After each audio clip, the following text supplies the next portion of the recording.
how it's going to be.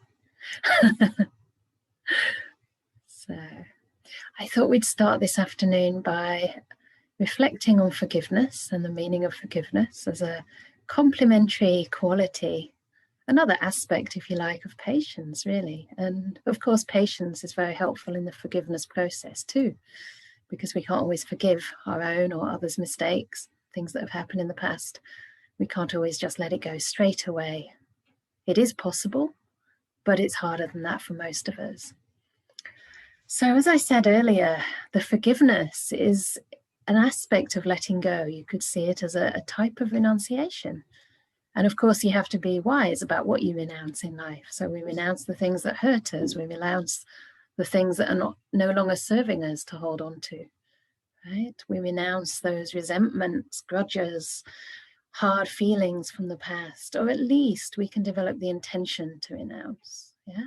That's what right intention means. It means it's an intention.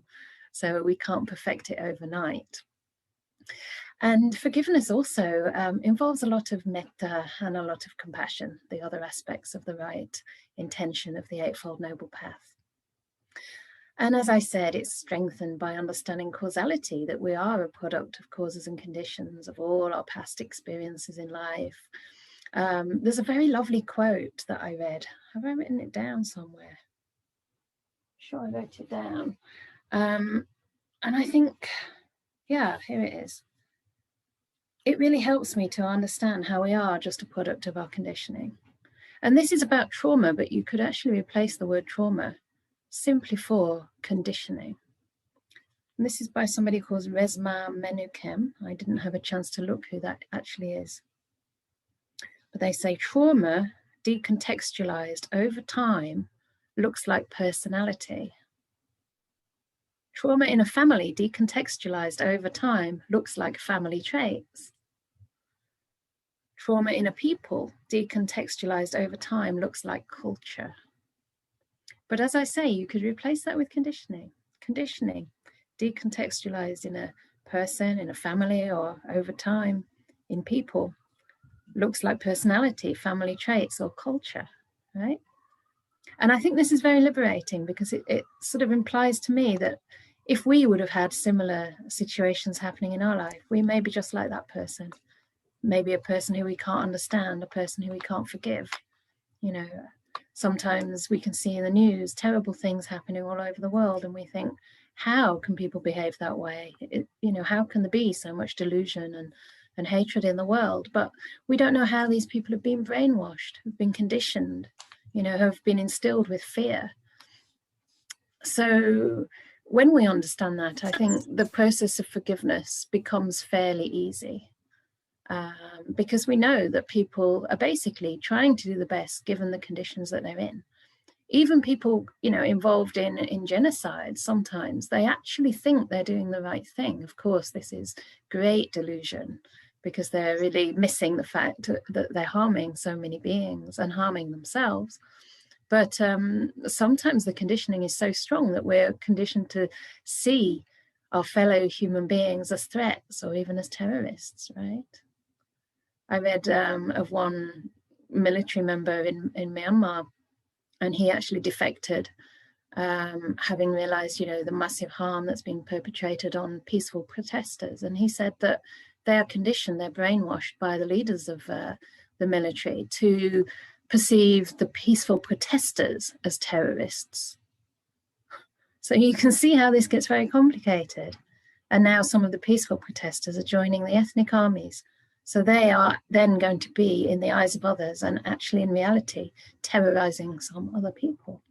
So there's almost nothing that really divides ourselves from anyone else in this regard. Sometimes we can just consider ourselves fortunate that we've never had to be in situations with such heavy ethical choices. But before I get into any of that, which was totally unintended, I wanted to just define what forgiveness actually is. And the best definition that I came across is from somebody called Piero Ferrucci. He was a disciple of the person who founded psychosynthesis. I forget their name now. But he has this lovely definition. He says, forgiveness is making peace with the past and finally closing accounts. That really touches me, because it's the act of making peace, with the past, and finally closing accounts. We're not keeping score anymore. And it's important to understand that forgiveness is not for others. Forgiveness is for ourselves. Other people don't have to deserve our forgiveness. By forgiving, we're not condoning the harm that's been done. We're not denying how hurt we are. We're not excusing them or dismissing our pain, trying to pretend it never happened. None of that. But we are making a conscious decision to release feelings of resentment, feelings of anger and ill will, and consenting to the process of forgiveness, embarking upon a journey and being open to that journey, no matter what unfolds along the way. So the process of forgiveness is not always going to be easy, because you will have to encounter your pain, your hurt, and find a way to respond to that with a great amount of compassion and patience, right? A generosity of spirit, a generosity of heart. So forgiving is also one of the most beautiful ways of giving. We forgive others. We have this spirit of generosity, of trying to put ourselves perhaps in their shoes and understand that perhaps they were doing the best they could with the conditions at that time. And it's the same thing with ourselves. Another lovely quote I came across is from Maya Angelou, the author. And she says, "Forgive yourself for not knowing what you didn't know before you learned it." And it sounds kind of like, forgive yourself for not knowing what you didn't know before you learned it.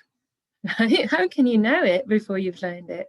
And it's because you didn't learn it that you didn't realize. So it also changes our attitude towards making mistakes, right? Because mistakes are where we do learn, or where we do grow. And as I say, if we can have compassion towards ourselves, self-compassion, lower our expectations, and, meet failure with a sense of loving kindness, a sense of compassion towards ourselves, it's actually teaching our nervous system to recognize failure as safe. Yeah. So most of the time we're afraid to forgive. We're afraid we're afraid of making mistakes because we know that we won't be able to accept ourselves, or maybe others won't accept ourselves, or maybe we'll react in such a way that makes us very tense, very stressed. But if we can instead meet those mistakes with self-compassion, with charity, with a sense of amnesty, goodness me. I mean, even the Buddha harmed others. Even the Buddha was not liked by everybody, right? So who are we to think that we can never make a mistake, that we can never cause hurt or harm to another? Even enlightened teachers, they say things that, maybe what does Ajahn Brahm say? The more you speak, the more you put your foot in your mouth, the more opportunity there is, right? I do it too. It's impossible not to do it. Even if I was completely purified and never had any trace of anger or ill will, there'd be no way that I could avoid hurting others simply through being alive. But that doesn't mean it would be my fault. That doesn't mean that I would need to beat myself up about it, right? Because I too only know what I know after I've learned it. And I think that brings us to the point that, anything in samsara is only going to be good to a certain extent, because just the very nature of being alive and living in this body, living in this very unpredictable, unruly mind, and the nature of the world with all its, impermanence, all its laws of nature, even the environment, even the world itself is being destroyed. We're going through a mass extinction. I think, is it the third mass extinction? Nothing can really be reliable, can really be relied upon. So how can we expect this world to be perfect?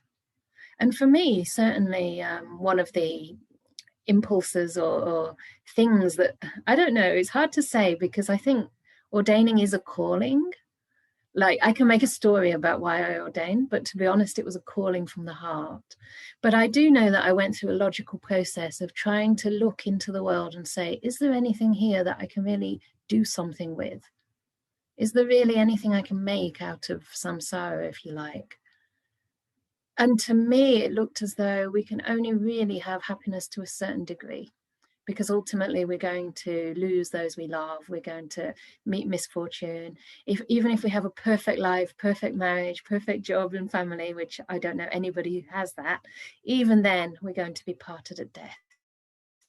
And even if we help the hungry, we, try to reduce, say, child abuse, or all the beautiful charity work we can do, still there's going to be suffering just by virtue of being alive.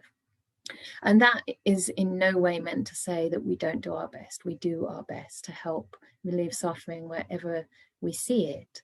And we shouldn't turn our eyes away. You can say, oh, well, I just won't see it then, and look in another direction, but that's not the path, right? The Buddha told us to turn towards suffering and to learn to respond compassionately.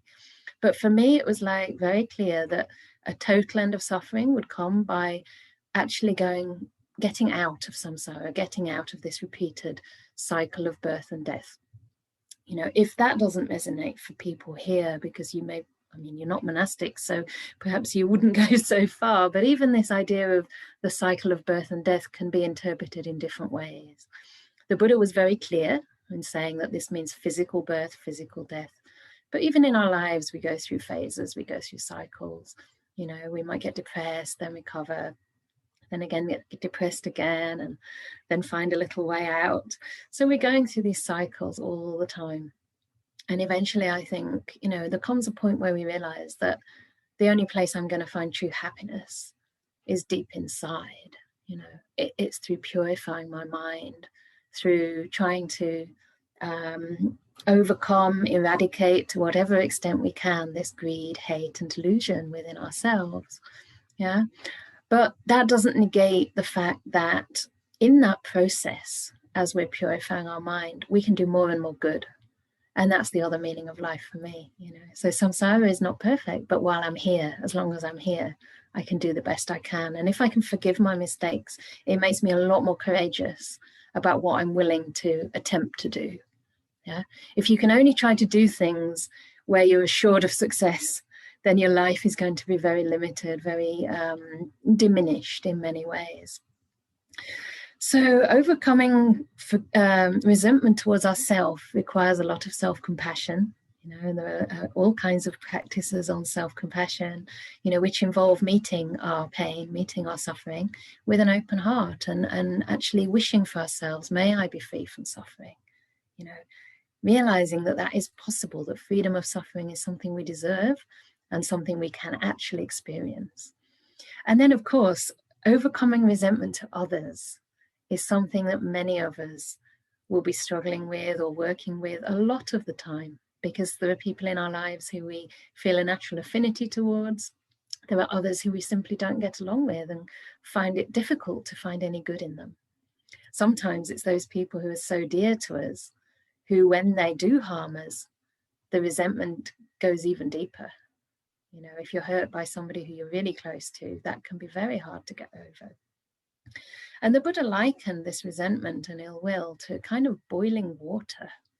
He said that when the water's like boiling, if you imagine that, how can you see an accurate reflection of the situation? Your mind is churned up, with anger and ill will. It's the hindrance, the first hindrance. And because of that, you can't see the situation clearly. Like in English, we have the expression that our blood is boiling, right? I think that's quite similar to what the Buddha meant by this boiling water. Ooh, it makes my blood boil. Which, of course, if it was actually happening, would actually kill you. But there's another simile, of the hot coal that the Buddha uses. He says anger is like having, like trying to throw a hot coal at somebody else. By picking up that hot coal, you really do a lot of damage to the skin on your hand, right? So you yourself are the first victim of your own anger. And I think it's really obvious. We can really experience that. And the other problem with it, of course, especially when it turns into resentment, is that we dwell on something that happened. We go over and over and over it in our mind.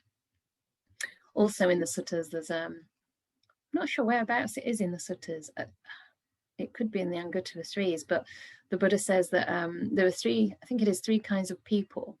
And he said that there are those whose reactions, whose sankharas, or whose anger in this case, is like a line drawn in rock, like chiseled in rock, with a hammer or a chisel. So it's really deep and it's going to stay, right? And then there are those who have anger which is like a line drawn on the sand. So it stays for a while, maybe a whole day, but then the tide comes in and washes it away. And then there are those whose anger is like a line drawn on water.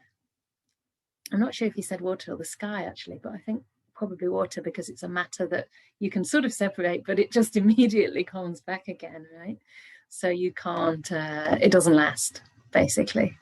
And interestingly, even in experiments, they found, they did this experiment, I think in the 90s, I'm not sure when this book was written, and they divided people into two groups. No, what they did was have a group of people and they got them to reflect on somebody who'd hurt or harmed them in their life, even abused them. And I think measures were taken, to control how severe that hurt or abuse would have been. And they examined their brains, under the machine while they were reflecting on this. And they found that the results showed that there are people who are high forgivers and low forgivers. And the people that find it more difficult to forgive had much higher stress levels and worse health.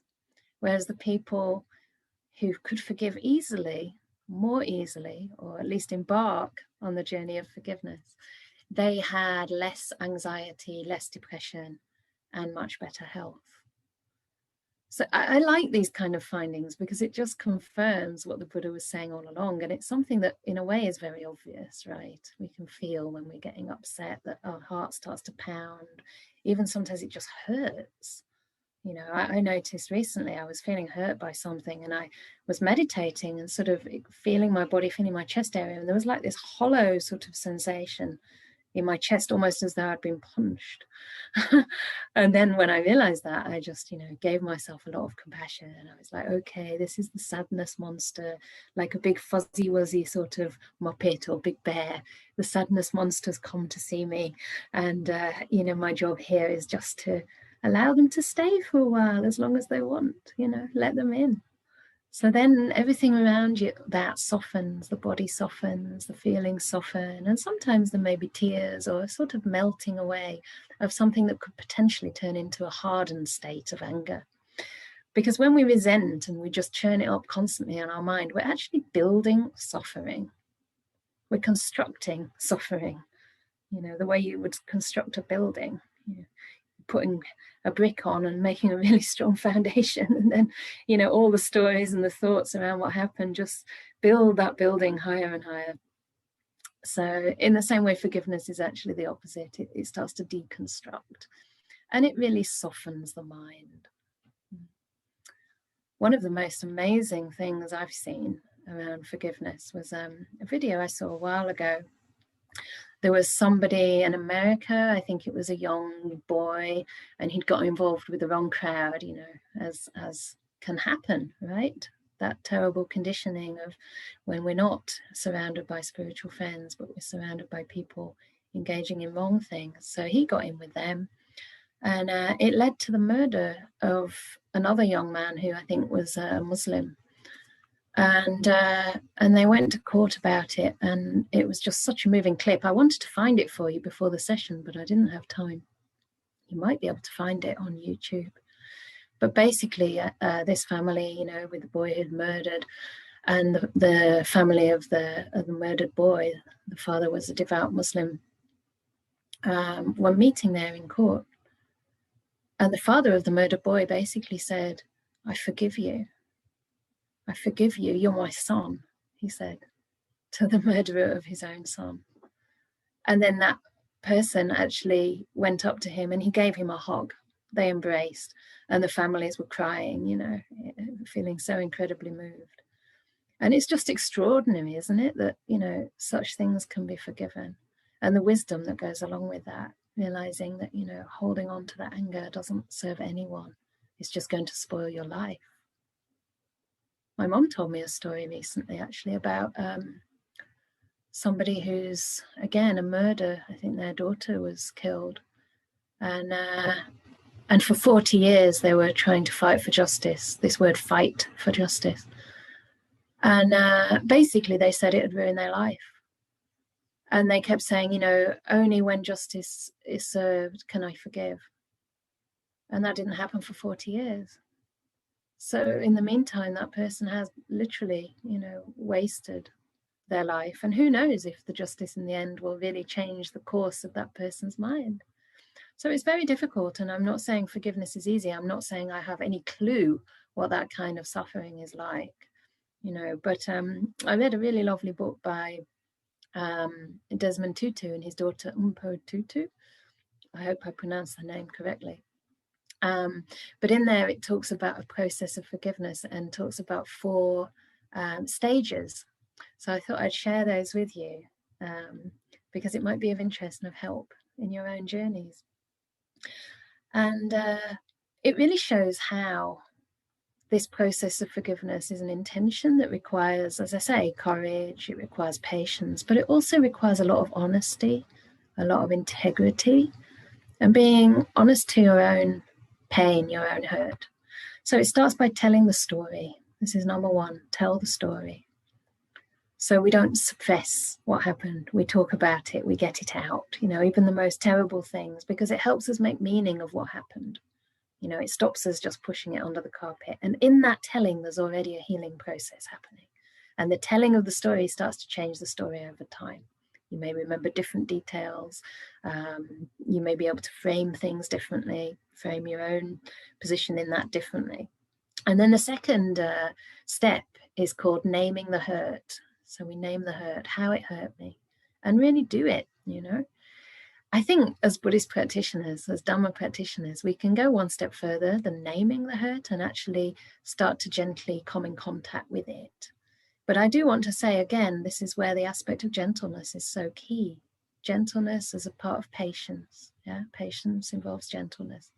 So we don't just plunge straight into the most difficult places, whether the difficult story is a difficult pain, but we just gradually learn to experience how it feels in our body, how that hurt feels, especially when the thoughts about the story come up or what happened to us. And if it's too intense, we can expand our awareness and keep it, say, on the extremities. This was something I got from my first teacher, Goenka. We used to sit for very long hours. So most of the time it was physical pain we were working with. But of course, it's very connected to your emotional reaction. And you learn to differentiate the two. So you'd be sitting there and sometimes, you know, you just have to move out of compassion. But other times you would just learn to actually develop patience towards difficult or uncomfortable, unpleasant sensations. And one way of doing that was to go right inside it and really examine what was happening, all the different textures and layers of that intensity. But the other one was to go to the extremities and just rest the attention on the palms and on the soles of the feet, because those areas of the body are always quite pleasant, quite neutral sometimes. Maybe there's a mild tingling, but it just expands the mind. There was another retreat I did after leaving Perth when I was really, it was like 2016, and I had no idea of the next step. There were a few days where I just felt like I was in a void and didn't know how to go forward or back, or it was very strange. And luckily I had an invitation to do a retreat just in someone's house who'd rented an apartment in Lanzarote. For those who don't know, it's an island off between Africa and Spain. And while I was there, I had a lot of kind of doubt and fear and a sense of, what have I done? I've decided not to go back to Perth. My visa was cancelled. You know, there was no way of going back to the training there. And I had to find a new way forward for my monastic life. And so there was this sort of sense of closing in, like a sort of quite heavy feeling. And I remember just noticing how, because the mind has this negativity bias to kind of close in around suffering and pain, I would just try and expand it out. Every time I felt it was like getting compressed, getting contracted, just expand it out, expand it out. And most of that 3 weeks, I was just working with like this very nice sort of peripheral experience of the body. So just expanding it and then even expanding it beyond there. I guess it's a kind of emptiness practice, realizing that, you know, this body is like, and this mind is, it actually goes beyond this peripheral body, right? and we can experience something wider. We can open our mind to a sense of space, a sense of emptiness, which can hold all these difficult emotions.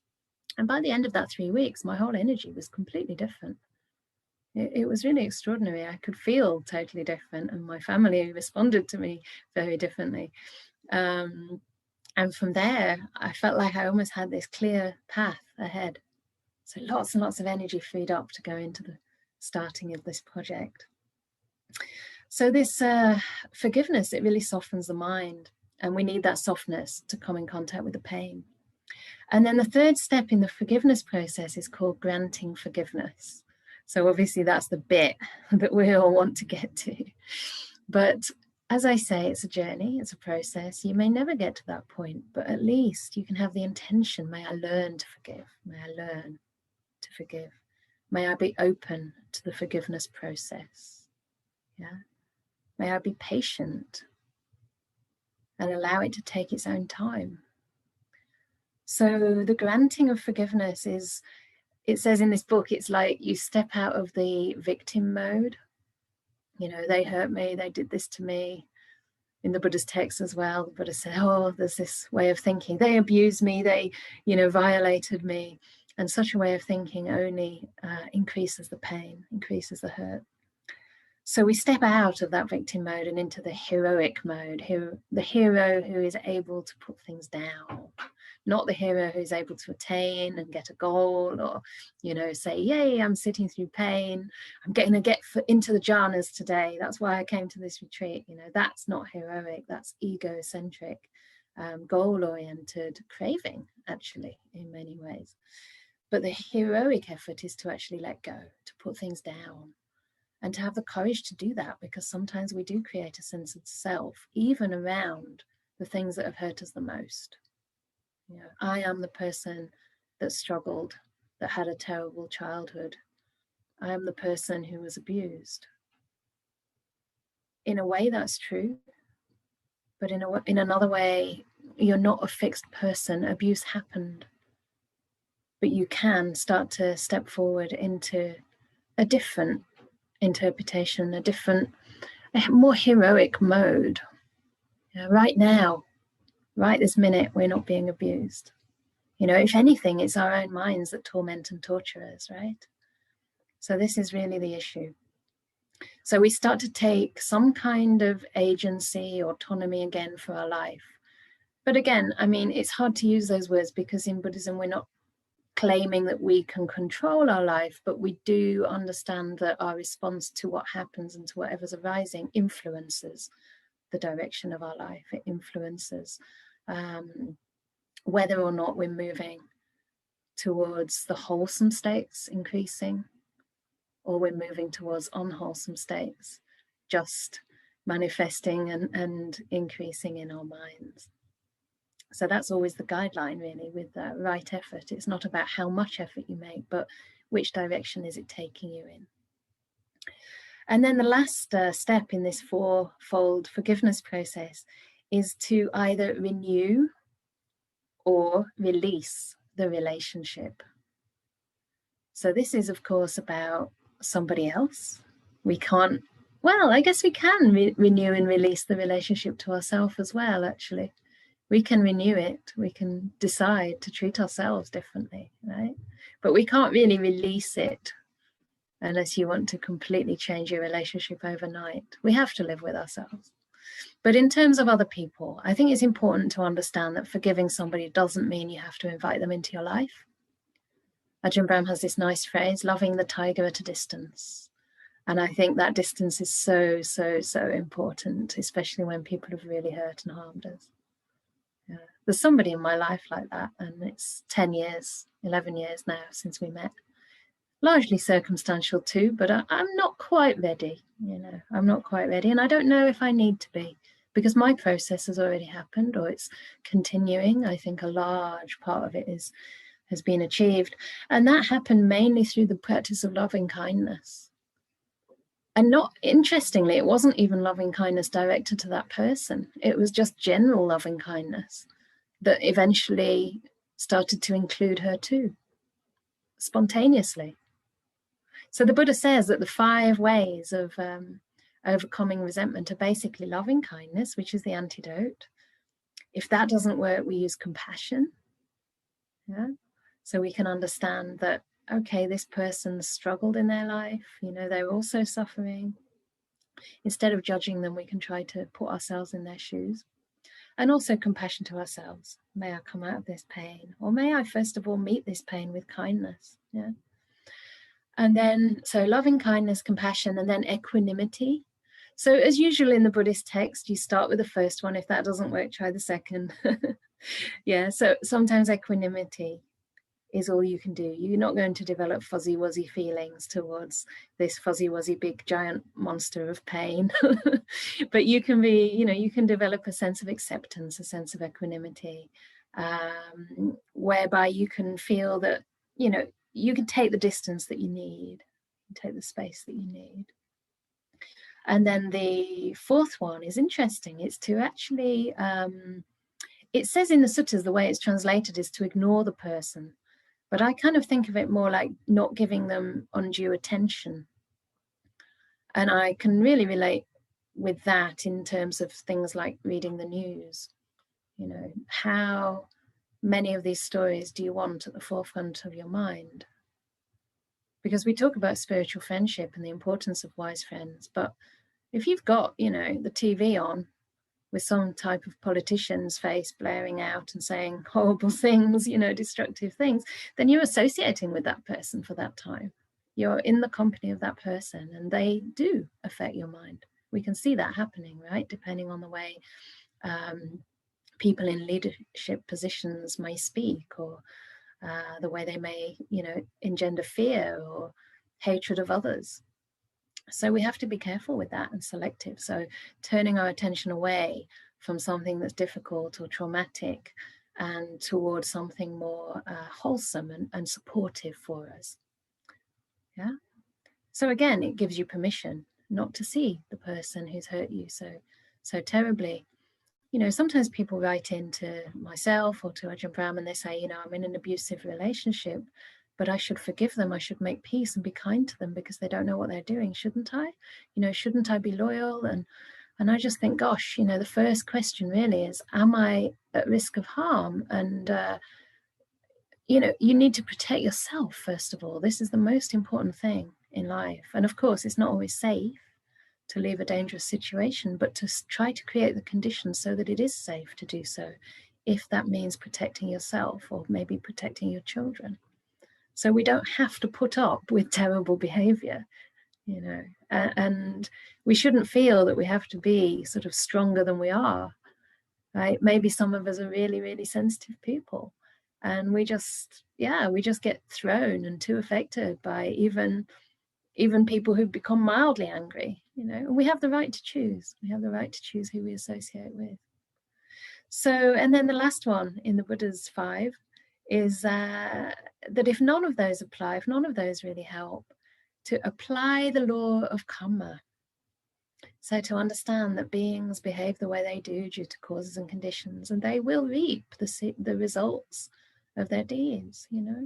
We don't have to think about bringing those results about.